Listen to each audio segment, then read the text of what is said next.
Salut à tous les bastonneurs et les bastonneuses, moi c'est Forgy, et le catch, c'est ce dont on va parler. Et aujourd'hui, AEW Redemption. Bon, ça fait longtemps que je ne suis pas venu vous parler ici sur la chaîne dans une vidéo longue, dans une vidéo YouTube. Je me suis remis là récemment à refaire des vidéos en short. J'espère que vous avez pu les voir.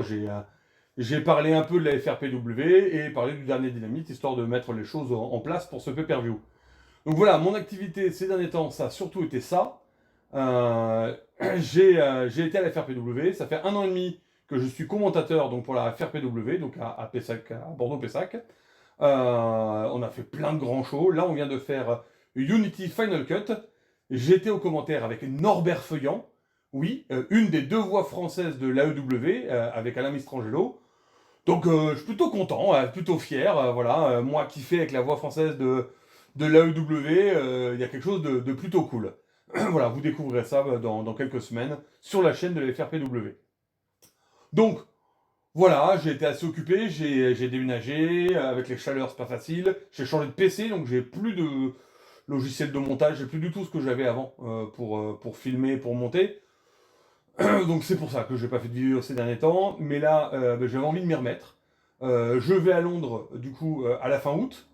Je vais aller voir à la fois la Yves, Rêve Pro et All In à Wembley. Et je me suis dit que j'allais vous faire un journal de voyage, que ça serait plutôt cool.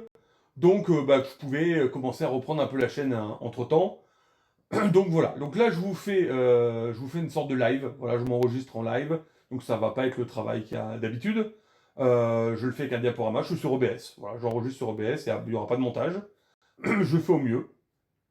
Mais c'est tout simplement que sinon j'ai juste pas le temps. Je suis pas souvent là en ce moment, en plus c'est l'été, il fait très chaud, donc là j'enregistre de matin pour que ça soit encore vivable. Si je commence à mettre un ventilo ou à ouvrir les fenêtres, et du coup vous allez juste pas m'entendre. Donc on fait avec les moyens du bord. J'ai préféré vous faire la vidéo plutôt que de rien vous faire. Donc au moins, voilà, je vais sortir cette review de Rédemption. Qu'est-ce que je peux dire d'autre avant de commencer? Voilà, soutenez la chaîne, un pouce bleu, des commentaires, vous abonner.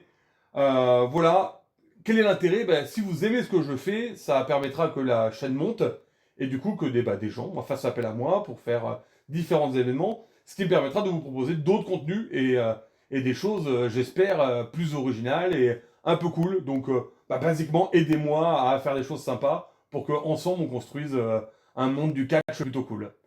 Voilà, ces avant-propos étant faits, on va pouvoir se lancer sur Redemption et sur ce show qui a duré 5 heures à Montréal, au Québec, ce dimanche soir. Et c'était un show assez complet, avec encore une fois, avec All Elite Wrestling, énormément de choses à dire. Donc voilà, on a ce beau logo de AEW Redemption au Québec, avec bien sûr la fleur de lys, c'est un symbole du Québec et puis de la vieille France, hein, tout simplement.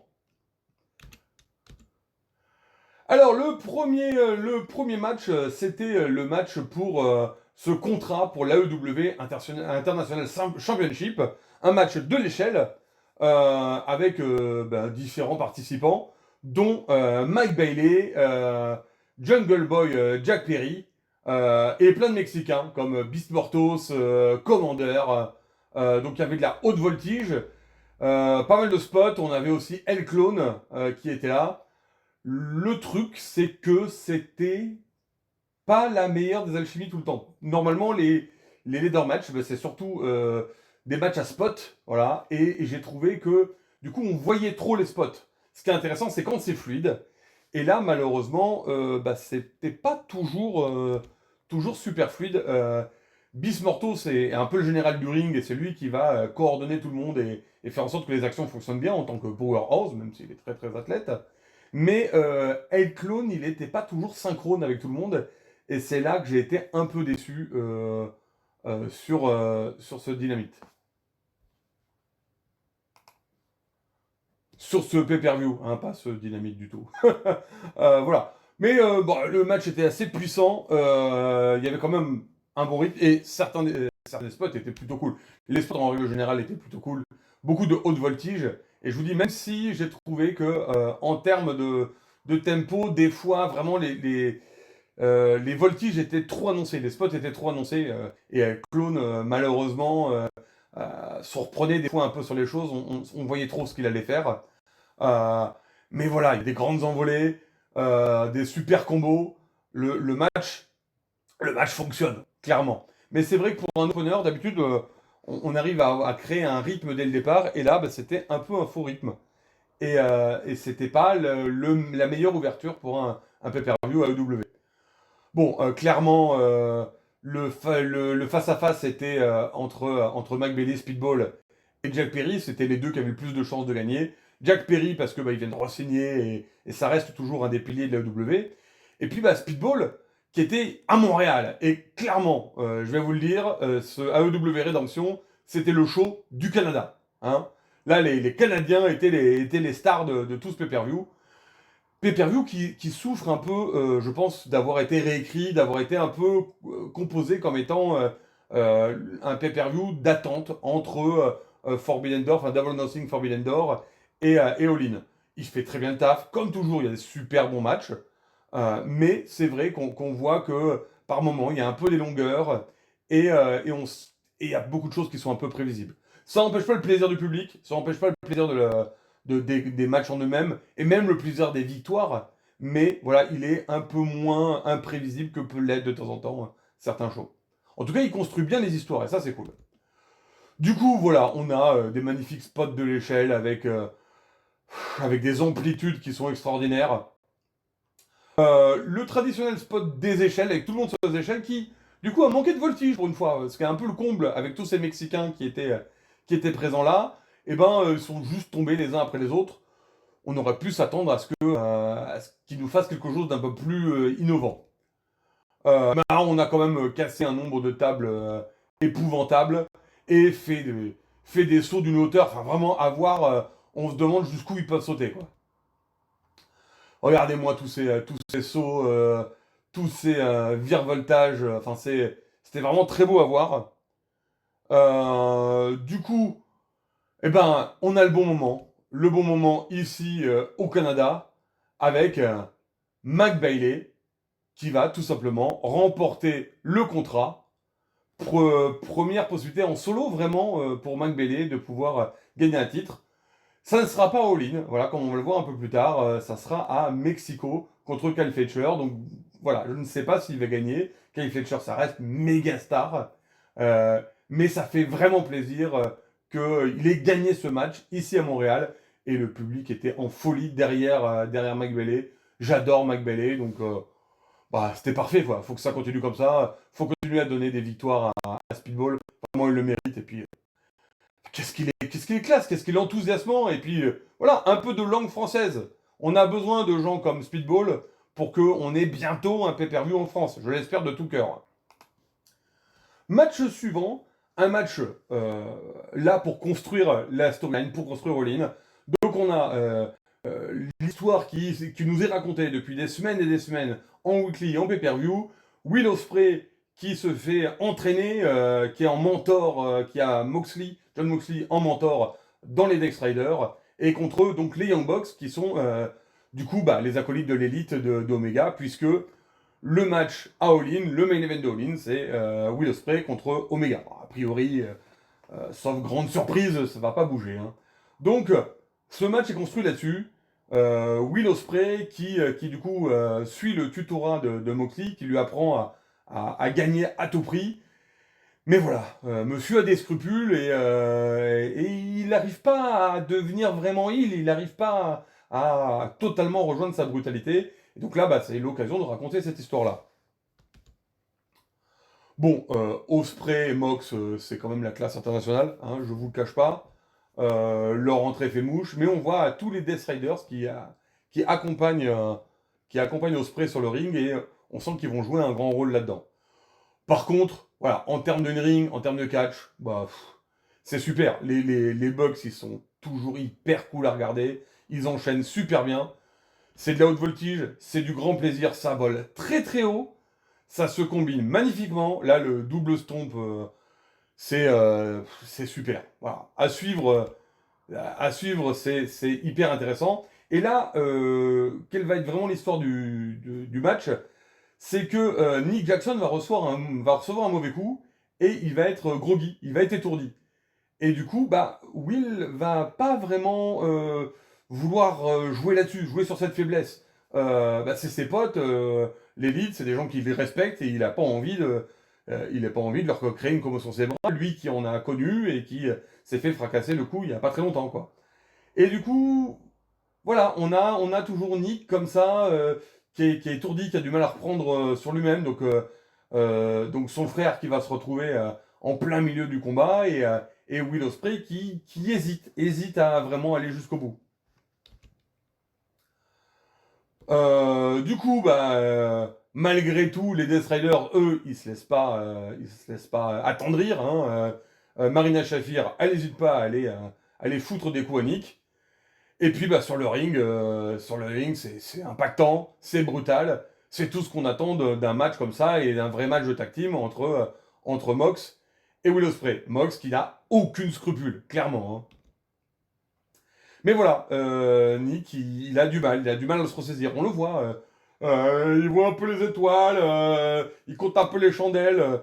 C'est très beau jeu de sa part. Et vraiment, à chaque fois qu'on le voit, il est en train de regarder un peu. Il a un décalage de 1-2 secondes à chaque fois. C'est très marrant, c'est bien joué. Et pourtant, il veut revenir sur le ring, donc il essaye de convaincre son frère, vas-y, fais-moi le tag. Et il revient, il est en pleine forme, et il se balance sur Will, qui en prend plein, en prend plein sa race, le pauvre. Hein. Mais voilà, les Death Riders, donc du coup, Will Ospreay et Mox arrivent quand même à prendre le contrôle de la situation. Là, on a un mélange Pile Driver, Styles Clash de toute beauté, hein, clairement, très efficace. Mais les Bucks arrivent à redresser la situation. Là, on a leur BT Trigger. Et alors qu'ils reprennent un peu l'avantage sur le match, Will Ospreay a l'occasion de donner le coup final à Nick, mais il est étourdi, mais il est pas, il sent bien qu'il a été touché et il n'arrive pas à aller au bout. Il n'arrive pas à aller au bout. Il voit son frère qui essaye de l'arrêter, de l'empêcher de le frapper à terre. Et Will, il est touché par ça. Mais pas Mox. Mox est sans scrupule. Mox reprend le relais, commence à essayer de défoncer les Bucks. Mais Will veut pas le laisser faire, alors que Mox a pris une chaise et est prêt à en finir. Will Ospreay intervient et le bloque. Cette intervention fait que les Young Bucks reprennent le contrôle. BT Trigger de nouveau. Et Will Ospreay, impuissant, assiste à Moxley qui du coup se retrouve KO et les Bucks qui gagnent ce combat. Will Ospreay, c'est plus trop où se mettre parce que du coup il a un peu envoyé bouler son mentor et il n'a pas osé aller jusqu'au bout. Et encore une fois, il a été trop gentil, il n'a pas osé aller aussi loin que ce que voudraient les Death Riders. Et c'est toute l'histoire qui va être racontée tout au long de cette soirée. Bon, sans vous mentir, ça c'est le banger de la journée, hein, banger de la soirée. Voilà, le titre international, Kyle Fletcher contre Bandido. C'est du catch à vivre, c'est du catch à voir, c'est encore mieux, je pense, quand on est là-bas. J'aurais bien voulu avoir ce match à All-In, hein, bien sûr. Fletcher, Bandido, c'est du sucre pour les yeux. Enfin, vraiment, ils sont juste trop bons et j'espère qu'un jour ils seront champions, tous les deux, champions AEW, parce qu'ils le méritent, quoi. Donc, on est parti pour un super combat, le show stealer de la soirée, vraiment. Euh, que vous dire sur Kyle Fletcher? Kyle Fletcher, il pète le charisme, quoi. Et il le sait, et il est arrogant à fond, il en joue à fond. Tout le temps en train de prendre des pauses. Au lieu d'essayer de conclure, il s'arrête, il prend le temps d'antenne, il prend le temps de la caméra, et il essaye de provoquer Bandido. Bandido, bien sûr, qui répond, parce que c'est pas un peintre, hein, clairement. Mais voilà, on a senti Fletcher quand même en contrôle dans ce combat. Alors, voilà, Bandido, il essaye de faire un petit peu. Fletcher, il pète la classe internationale. Maintenant, voilà, en plus d'être hyper puissant, Bandido, il est aussi, c'est un acrobate de fou. C'est un vrai Mexicain blanc. Et du coup, il s'en donne à cœur joie. Il y a plein de contres. Là, Bandido se fait éclater sur le bord du ring. Mais encore une fois, la puissance, aucun problème à soulever, à tenir soulevé pendant des plombes Kyle Fletcher, à un bras même. Mais qui arrive à faire ça, à tenir quelqu'un, des montagnes de muscles comme sont les catcheurs, à un bras, c'est juste incroyable.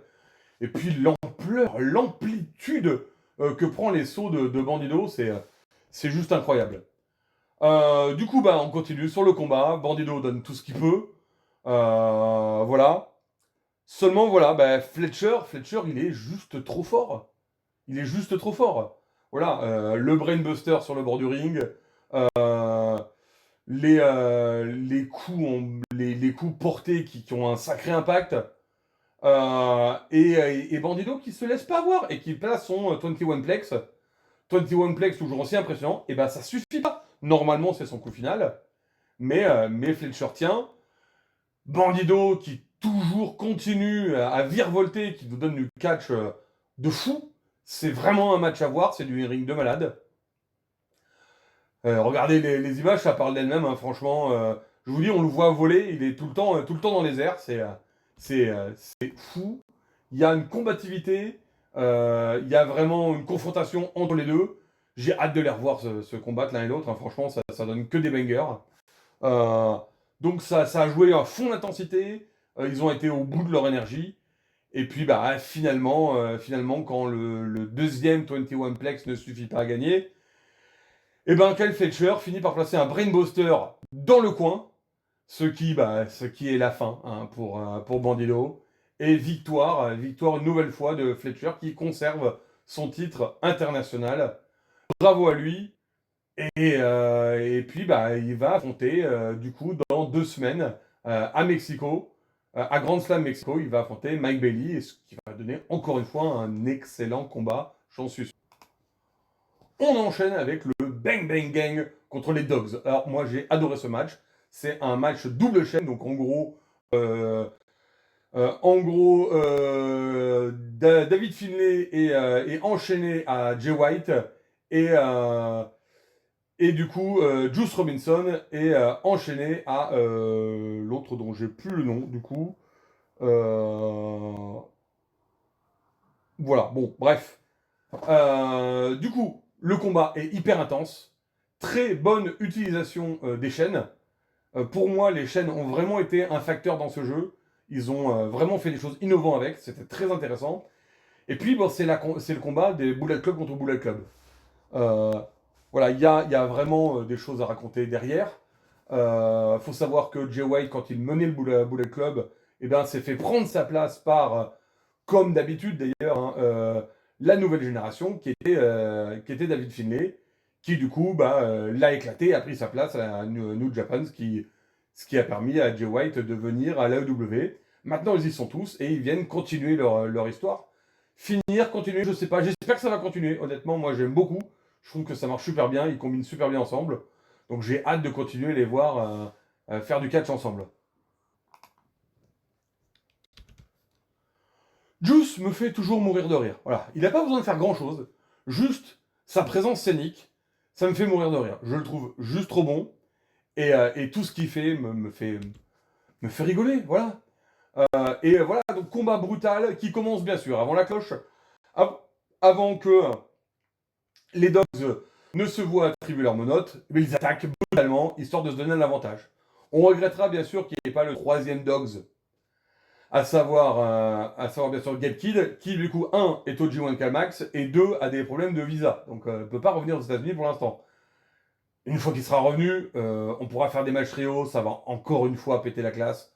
J'ai hâte que cette histoire, enfin j'espère que cette histoire va continuer, parce que je trouve qu'il y a une super bonne alchimie.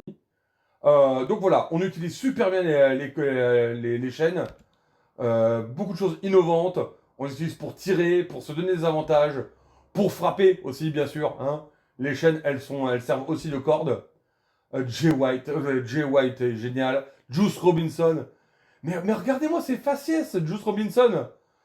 Un chien qui combat des chiens. C'est magnifique. Et Finlay, ces derniers temps, je trouve qu'il a gagné en charisme. J'étais pas toujours dans le train à la NJPW, mais je trouve que depuis qu'il est arrivé là, avec cette nouvelle dynamique, et ben ça marche. Je trouve que je commence à adhérer à son énergie, quoi. Donc voilà, on a un combat hyper brutal, euh, très bonne dynamique. Là, c'était un combat sur la même chaîne entre David Finlay et Jay White. Jay White qui finalement, au fur et à mesure, gagne du terrain. Du coup, il y a tout un jeu d'épreuve de force. C'était super bien joué, pareil. Euh, la chaîne au centre de ce combat et j'ai trouvé qu'elle apportait vraiment quelque chose, quoi. Donc voilà, on y va, c'est brutal, il n'y a pas de problème. Intervention, après intervention, du coup, des Death Riders qui sont venus aider les Dogs, eh bien, on a intervention, du coup, du reste du Bang Bang Gang, avec Colton Gun qui nous a fait un saut, on le voit pas bien, mais qui nous a fait un saut stratosphérique, avec une super ampleur, après qu'il ait pris un élan sur toute la rampe, c'était vraiment impressionnant.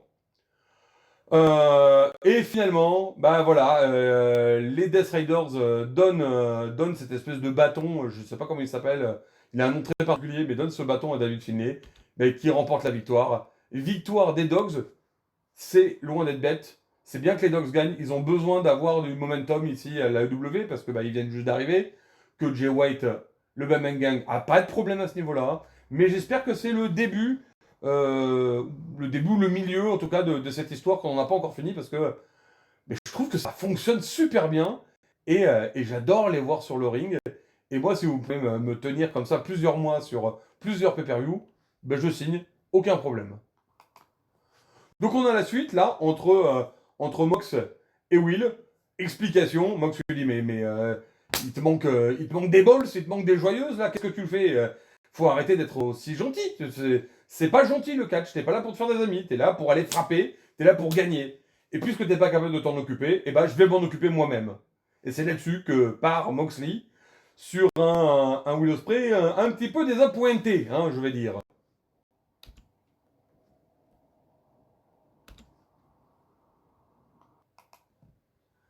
Je vais moins avoir à dire sur ce match parce que j'ai pas été très très convaincu par le retour d'Hikaru Shida. J'ai trouvé que bah, elle était très semblable à ce qu'elle fait d'habitude, mais en plus pâteau. J'ai trouvé qu'elle perdait du rythme par rapport à avant, donc ça donne des combats qui du coup ont beaucoup de mal à se mettre en place. Et Maya World, elle se cherche encore un peu, même si elle a une très bonne vibe au niveau du public et qu'on bah, du coup depuis son match contre Mercedes Moné, on a vraiment une attente envers elle. Et ben l'alchimie a fonctionné moyen, j'ai trouvé, entre les deux. Alors, ça donne quand même un très bon combat. Avec ce qui va se passer, c'est un jeu sur le genou de Maya World qui va se blesser, justement là, avec le très bon travail au sol et technique d'Hikaru Shida, qui va du coup beaucoup axer son combat là-dessus. Et Maya qui va essayer de faire qui va essayer de prendre l'avantage dès qu'elle va pouvoir, dès qu'elle va avoir une faiblesse, mais son genou va céder à plusieurs reprises parce que bah, Hikaru Shida va continuer à travailler dessus le plus longtemps possible, ce qui fait que bah, Maya n'arrive jamais à porter le coup aussi fort qu'elle veut. Donc il va lui falloir vraiment le soutien du public pour pouvoir tenir. Et Hikaru Shida revient tout le temps sur le genou, ce qui fait que Maya n'arrive pas à porter toutes les prises qu'elle veut quand elle veut. En plus, Hikaru Shida fait de magnifiques météoras. Celui-là, il était une superbe ampleur, très bel impact. Mais voilà, ça ne suffit pas parce que bah, Maya, je vous dis, elle a la veille du public, elle a l'envie de gagner, et ça se ressent. Et du coup, bah, Hikaru Shida essaie de placer tout ce qu'elle peut, mais Maya arrive à contrer et à revenir. Un bon match en soi-même dans l'exécution, c'est juste que ben voilà, le tempo étant pas toujours ouf, pas toujours super bien rythmé. C'est peut-être le match qui voulait ça, mais c'est vrai que dans un pay-per-view aussi long, c'est pas toujours facile. Donc, elle a réussi à placer son katana, le fameux mouvement circulaire. Ça n'a pas suffi. Et bah forcément, si le katana, le mouvement final de Hikaru Shida ne passe pas, on peut se dire que ça sent le sympa pour Hikaru Shida. Et effectivement, Maya World, après un superbe ponté, remporte la victoire et devient championne TBS. C'était beaucoup trop tôt pour gagner la ceinture World. Il y a beaucoup d'autres gens dans la course, mais ceinture TBS pour Wire World, ça durera le temps que ça dure, mais c'était un beau moment ici au Québec, et je vous avoue que bah, moi j'ai trouvé ça plutôt cool. Donc le match manquait un peu de rythme, mais la victoire, le beau geste, c'était quand même sympa. Allez, de nouveau, on célèbre le Canada, hein, voilà, Cop et Cage, Christian et Edge, hein, contre les Death Riders, Castagnoli et Pac, dans un combat qui va être bourrin à souhait, bien sûr, qui va jouer sur la dynamique de 2 contre 1 avec soit Cage, soit Cop en dehors du ring, qui peut pas rejoindre le ring parce qu'il s'est fait défoncer à l'extérieur. Un match qui a un bon rythme. Moi, j'ai passé un très bon moment. Je trouve que les vieux, ils en voient bien, hein. Et forcément, bah, on est au Canada, donc il y a une certaine vibe. Quand même, le public est totalement rangé pour Cage et Cop. Cage, Christian, vraiment la sole, hein, le trou du cul final, parfait. Euh, donc, arrivée de Cop, toujours avec Metalingus, son thème musical qui déchire tout. Et bien entendu, eh bien, il se fait attaquer alors même que Christian n'est pas encore arrivé, ce qui permet directement au Death Rider de prendre l'avantage à 2 à Pac contre Castagnoli, ce qui est un peu la rythmique du match. Donc arrive, bien sûr, la Soul, hein, le trou du cul, Christian qui va bien camper son rôle, qui ne l'a pas quitté depuis qu'il l'a pris, le meilleur papa de tous, et qui crée cette espèce de dynamique hyper originale au sein de Cop Cage. Donc, bah voilà, ça va être souvent du 2 contre 1, dirty, un peu sale de la part de Pac, un peu moins virevoltant que d'habitude. Enfin, quand il le fait, c'est toujours très impactant. Et Castagnoli qui joue toujours juste trop fort, hein, faut dire ce qui est. Et puis, bah voilà, quand on fait un low tag à Christian, à Cage, et bah, il utilise ses dirty tricks. Voilà, un coup dans les cordes pour aller, hop là, péter les joyeuses. Ensuite, on y va, on mord, on goûte un peu les gens, on leur met des coups dans les yeux, enfin pas de problème, il n'y a jamais rien de trop sale pour Christian, qui balance les adversaires les uns sur les autres. Il a eu ses 2-3 minutes de gloire pendant son tag, il a réussi à dominer pendant une petite période, et puis avant que bah, ça redevienne du 2 contre 1, hein, faut pas charrier. Et là, bah, voilà, Castagnoli, il est juste trop fort, c'est Superman. Et pendant ce temps-là, évidemment, Cop se fait défoncer par Pac à l'extérieur du ring, histoire de ne pas pouvoir faire le tag et donc de continuer du 2v1 contre Christian. Donc bah, c'est la mécanique, c'est le 2v1. Christian qui arrive à placer les genoux et se recréer des momentum, mais quand il veut faire la passe, il n'y a personne. Voilà. On a le droit au tourniquet infernal. Voilà la grande spécialité de Castagnoli. Il faut qu'il le place, hein. C'est toujours un grand plaisir. Un combat très actif. De toute façon, Pac, Castagnoli, c'est toujours fun. Et puis, bah, quand Edge, hein, quand Copeland revient, qui nous fait son hot tag et qui repart et qui se prend les 2 adversaires tout seul, et ben le public est à fond et on est à fond et c'est super cool. Voilà. Les Death Riders qui n'arrivent pas à finir avec leur triche habituelle, ce qui laisse bien sûr une ouverture pour Cop Cage. Mais on a des belles combos de la place des Death Riders qui marchent super bien ensemble. Voilà. Et qui essayent d'enchaîner autant qu'ils peuvent. Mais voilà, victoire de Cage et Christian au Canada, bien sûr. Et on les aura. Eh bien, on les aura à All-In. On les aura à All-In contre les Young Bucks. On a déjà l'affiche. Cop Cage, Young Bucks, All-In. Je vais super bien manger à Wembley. Clairement. All-In, ça va tout déchirer. Ouais, vraiment, All-In, ça va tout déchirer. En tout cas, moi, je vais kiffer ma race. J'essaierai de vous faire vivre un peu le truc de l'intérieur, mais vraiment, en tout cas, je vais vous faire tout un journal en shorts. Ça sera vraiment, vraiment sympa. On a eu du bon catch tag team, on a eu du bon catch en solo, on a eu des moments plutôt cool, on a eu du grand spectacle, des échelles, tout ce qu'il fallait. Et là, on a besoin d'un peu de brutalité et de violence. On a déjà eu tout à l'heure entre les Dogs et les Bang Bang Gang. Bang Bang Gang, voilà. Mais là, bon, Jericho Painmaker, c'est pas Jericho d'ailleurs, c'est le Painmaker contre Tommaso Ciampa, le Psycho Kyler qui a un flow de ouf d'avoir Ciampa déjà en pay-per-view, grand plaisir. Et puis une scénographie vraiment de zinzin. Son thème marche super bien. Ouais, Ciampa, roi du monde ici.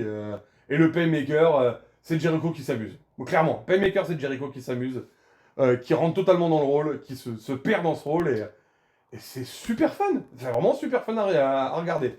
C'était le moment fun. Pour moi, c'était le moment fun, fun et violent de ce pay-per-view. Et on va nous sortir n'importe quoi. Là, je crois que c'est des palets de hockey. Non, là, c'est du sable à balancer dans les yeux. Les yeux qui sont pas restés forts. Après, c'est coups d'extincteur dans les yeux. Pauvre Ciampa qui a été aveuglé pendant tout le début du match. Et puis, bon, on continue, des trucs de bourrin. Là, on se projette sur la table qui va péter. Étrangement, avec le genou de Ciampa qui va partir aussi, les deux sont fait mal sur le coup. Vraiment, ils ont mis tout leur cœur et tout leur âme dans ce combat qui était d'une violence. Là, on sort les crosses de hockey qu'on met dans la bouche, qu'on essaie d'étrangler. Enfin, en plus, ils ont une prestance, ils ont un charisme, ces deux-là. Moi, ça m'a happé. Voilà, la prestance des deux gars là m'ont happé. Ensuite, bien sûr, bah, on est au Canada, on est à Montréal, donc du coup, on joue avec la mascotte Ciampa en bon heel qui va frapper la mascotte, qui va la défoncer. Et bien sûr, Jericho qui lui va l'embrasser, qui va poser avec. Pas Jericho, le Painmaker, excusez-moi. Voilà, on joue heel face à fond, ça marche super bien. Donc là, on sort les palets de hockey avec des clous, avec les punaises, tout ce qu'il faut pour que ça soit encore ultra violent. Bien sûr, on y va souplex arrière dans les palets. Oui, ça c'est un palais, c'est un palais à punaises. Voilà, histoire de bien faire saigner tout le monde, que ça soit beaucoup plus fun comme ça. On utilise la batte à clouter qu'elle va amener le Painmaker. Bah voilà, il frappe avec la batte cloutée, avec la batte barbelée. C'était du violent, c'était parfait. C'était juste parfait. Allez, on va repéter une autre table, cette fois-ci une table barbelée, histoire que ça fasse bien mal et que ça soit bien graphique. Gros plaisir sur ce match, vraiment gros plaisir sur ce match. Là, ils ont pété un miroir qui a explosé en 1000 morceaux. C'était pareil, c'était très très visuel, c'était super bien. Beaucoup de spots très visuels comme ça. Là, on sort la perceuse. À Dynamite, Ciampa avait déjà sorti cette perceuse, il n'avait pas été jusqu'au bout. Donc, cette fois-ci, il la ressort, bien décidé à y aller. Il se fait contrer par Jericho. Du coup, bah, il fait dodo sur la mascotte de Montréal. C'est très drôle, il l'utilise comme coussin. L'image est super belle. Euh, de nouveau, le Painmaker qui sort un miroir, c'est aussi un miroir barbelé, voilà. Et enfin, il récupère la foreuse pour essayer de rentrer littéralement dans la tête de Ciampa. Au moment où il le touche, Ciampa tape, hein, on ne le voit pas bien, mais il tape sur le bas-côté, sur le côté de Jericho, il abandonne.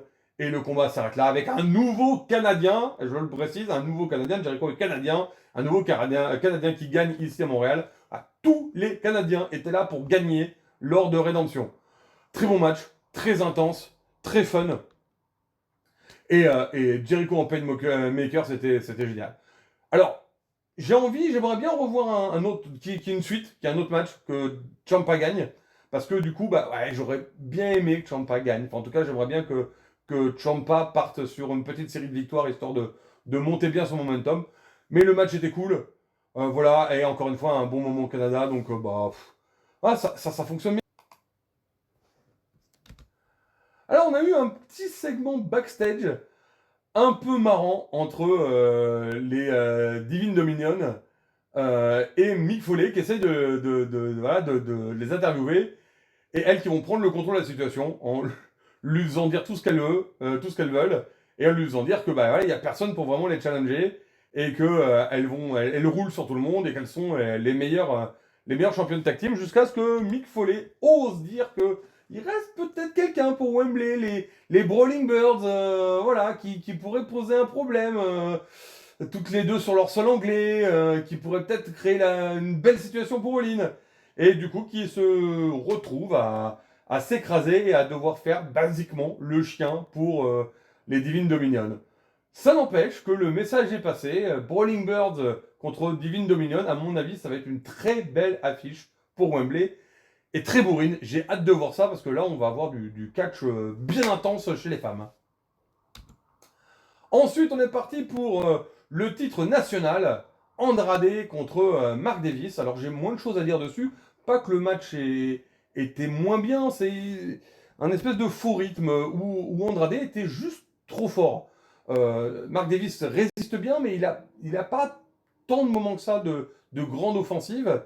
Et du coup, bah, Andrade semble vraiment destiné à gagner ce championnat national. Alors, par contre, il a un flot de zinzin. Il a un flot de zinzin, clairement. Toujours son petit moment posage avec la nana de la semaine. Très agréable ce rôle d'espèce de machisto, machismo, de macho mexicain dont toutes les femmes rêvent. Mais il le fait super bien, et c'est vrai qu'il a le physique pour, hein, clairement. Il pose, il en profite. Mark Davis se laisse pas non plus totalement dominer. Il a des offensives qui sont très efficaces. Mark Davis est une puissance de fou. Je l'avais rencontré rapidement à Rev Pro il y a quelques années. Il m'avait défoncé la main en passant, mais je trouve le gars est super. J'étais très content qu'il gagne le titre national. Je suis content que je me demandais s'il arriverait à avoir un push solo parce que bah je le voyais comme vraiment en équipe avec Al Fletcher et non, ils arrivent à créer quelque chose de bien avec lui et ils l'ont pas perdu dans la Don Canis Family qui comporte tellement de gens qu'on s'y perd.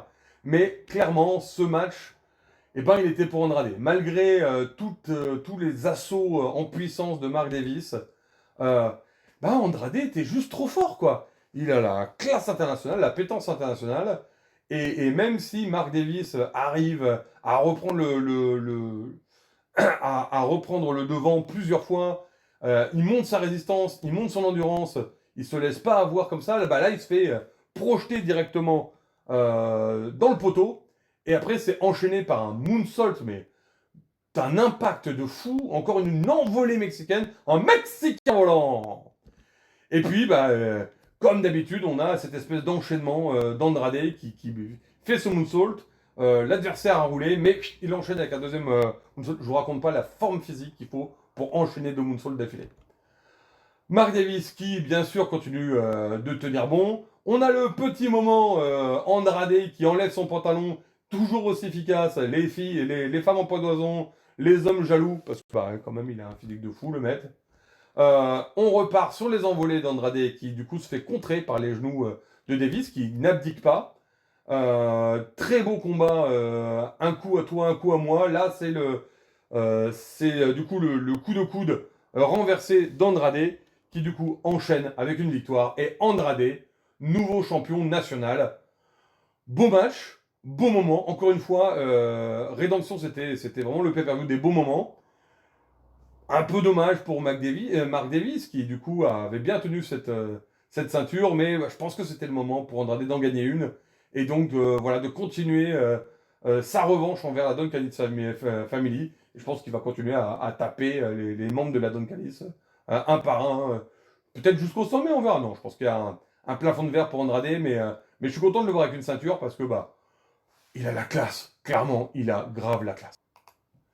Et c'est l'heure du semi-main event, du coup, pour le championnat féminin, entre Tekla, la Toxic Spider, qui domine vraiment la division féminine depuis plusieurs mois, et Willow Nightingale, qui a été blessée, qui a été obligée de dropper son titre TBS, qui est revenu dans le moment, qui est revenu juste avant la One Heart, mais qui ne pouvait pas concourir, donc qui a perdu son titre. Son titre est devenu vacant. Finalement, il y a eu un gauntlet, elle l'a gagné, elle a gagné son droit de pouvoir défier Tekla. Et on sent le chemin tout tracé pour un nouveau combat, une revanche. Je crois le troisième match entre Mercedes Moné et Willow Nightingale qui sera pour All-In. En tout cas, ça, on le sentait dès le départ, mais ça n'empêche pas un super beau combat.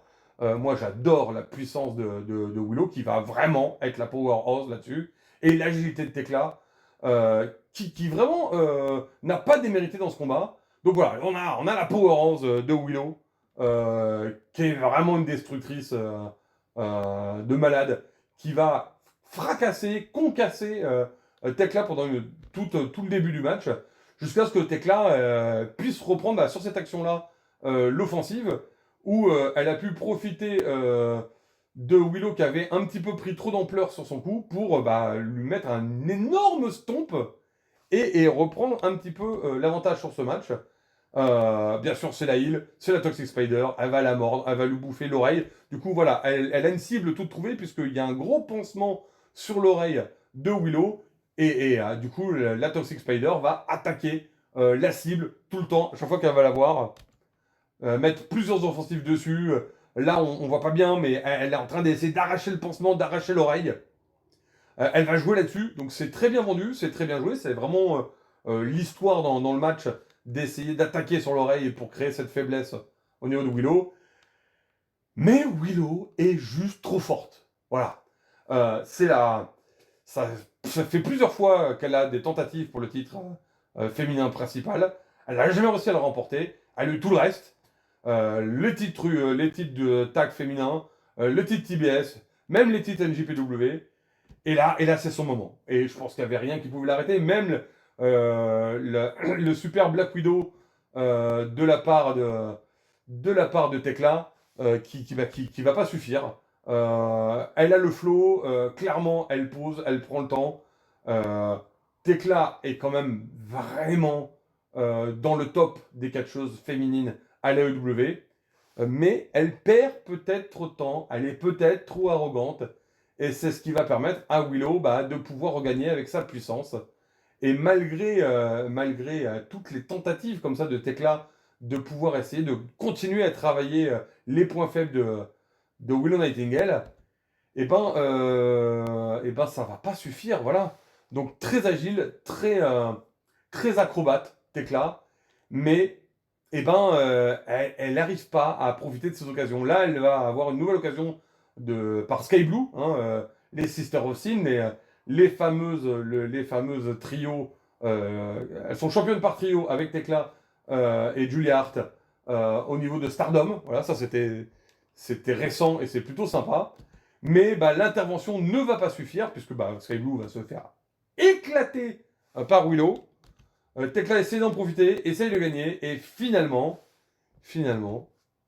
Willow, championne féminine de l'AEW. Le moment est super. Ça s'est fini sur une sorte de pontée, de roll-up. Je pense qu'on n'en a pas fini avec Tekla.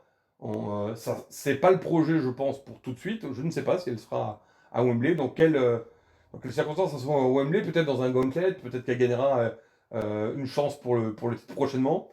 Mais en tout cas, voilà, on va avoir Willow All-In, ça va être super cool. Et j'ai hâte de voir ça. On a eu un très bon moment avec du coup la conglomération qui est venue avec ses titres trio, qui est venu fêter avec Willow. Chacun maintenant a son backpack, chacun a son sac à dos, et ils se sont mis chacun aux quatre coins du ring pour se retrouver au milieu et célébrer ensemble. Willow, championne du monde AEW. Très bon moment. Donc l'affiche, je vous ai pris une image de cette affiche quand même. Grand Slam Mexico pour le titre international. Speedball contre Kyle Fletcher, ça va être génial. Voilà. Je pense que Kyle Fletcher va gagner, même si j'espère que Speedball va gagner un titre. J'aimerais vraiment qu'il gagne un titre en solo. Mais le match va être juste une dinguerie. Voilà, rien de plus à dire. Dans 2 semaines, à Mexico, Grand Slam Mexico. Donc, c'est le moment de mettre des pouces bleus, de faire des commentaires, de s'abonner à la chaîne. Si vous voulez que je fasse d'autres choses, si vous voulez que je continue de faire des vidéos et que j'ai des occasions aussi plus cool sur des salons, sur des festivals, que je continue à commenter, que je commente d'autres choses peut-être, n'hésitez pas à me soutenir. Et voilà, je vais vous faire un journal de ma virée à Londres par le biais de plein de shorts. Peut-être je ferai une vidéo après. All in London, vous l'avez vu. Sunday, August 30, je serai le vendredi à Yves, le samedi à la Refro et le dimanche à All In, à Wembley. Ça va être juste génial. Et on continue avec le main event. Le main event, du coup, Omega, Kevin Knight. Et voilà, 2 catcheurs de malade. Une star, clairement, Omega, au mieux de sa forme. Son deuxième règne ici de champion AEW contre Kevin Knight, une star montante qui là a son première chance pour le titre, mais je pense dans les années à venir dans les 2-3 années à venir, je pense pouvoir, je pense vraiment le voir avec le titre lui-même de champion du monde. Lui qui est actuellement le champion TNT. C'est le main event. On est là pour raconter une histoire.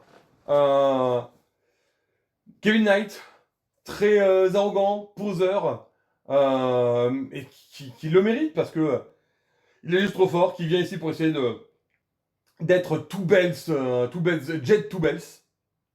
Jet Two Bells, c'est dur à dire. Du coup, Kevin Knight, 2 ceintures. Et Omega, le dieu du catch. Omega, la star fondatrice de la EW. Ici, au Canada, encore un Canadien. Et comme je vous l'ai dit, ici, à Rédemption, les Canadiens gagnent leur match. Donc, voilà, forcément, Kevin Knight, il sait à qui il a affaire. Il attaque avant même que la cloche sonne, histoire de se donner un avantage. C'est un petit peu le running des heels dans ce pay-per-view. Et Kevin Knight qui fait des envolées extraordinaires. Kevin Knight qui vole plus haut que tous les autres. Il prend des hauteurs, on le voit pas bien parce qu'il faut que ça rentre dans le cadre. Mais il passe au-dessus du cadre. Il est juste extraordinaire, explosif, acrobate, athlétique. C'est un plaisir fou de voir Kevin Knight combattre ici dans ce main event. Il a été superbe. Oui, il avait aucune chance contre Omega, mais il n'a pas démérité. C'était un excellent match de catch. Donc voilà, c'est un heal, il utilise toutes les occasions qu'il peut, il est en mode heal, il est en mode Don Callis Family, et il n'hésite pas à faire tout ce qu'il peut pour essayer de gagner contre Omega, parce qu'il sait bien que face à lui, il a un des plus grands champions de l'histoire du catch. Donc voilà, il utilise ce qu'il peut, il va éclater le visage, éclater le pied, essayer d'essuyer ses chaussures, essayer d'écraser le nez d'Omega. Enfin, il prend toutes les occasions qu'il a pour essayer de gagner contre Omega, qui va lui essayer de jouer beaucoup de techniques, essayer d'amoindrir son adversaire, essayer de gagner lui aussi des avantages. Et c'est pas facile contre un Kevin Knight qui est explosif, qui est jeune, qui a de la ressource et qui a beaucoup d'endurance, quoi.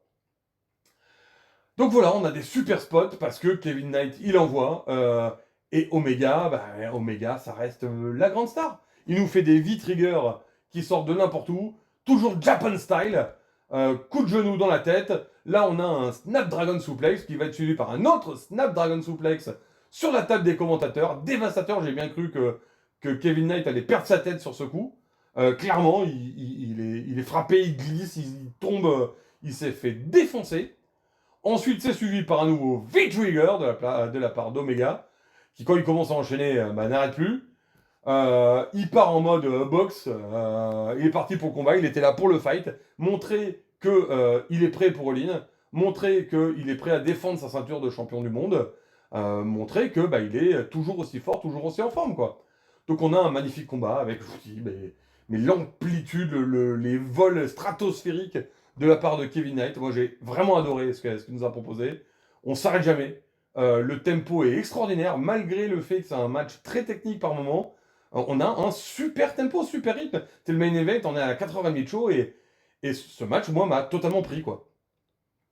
Donc, Kevin Knight qui tente tout ce qu'il peut, mais qui, à chaque fois, se fait contrer par Omega, voilà. Omega qui va nous faire des prouesses techniques extraordinaires, qui va écraser, exploser sur le sol le pauvre Kevin Knight.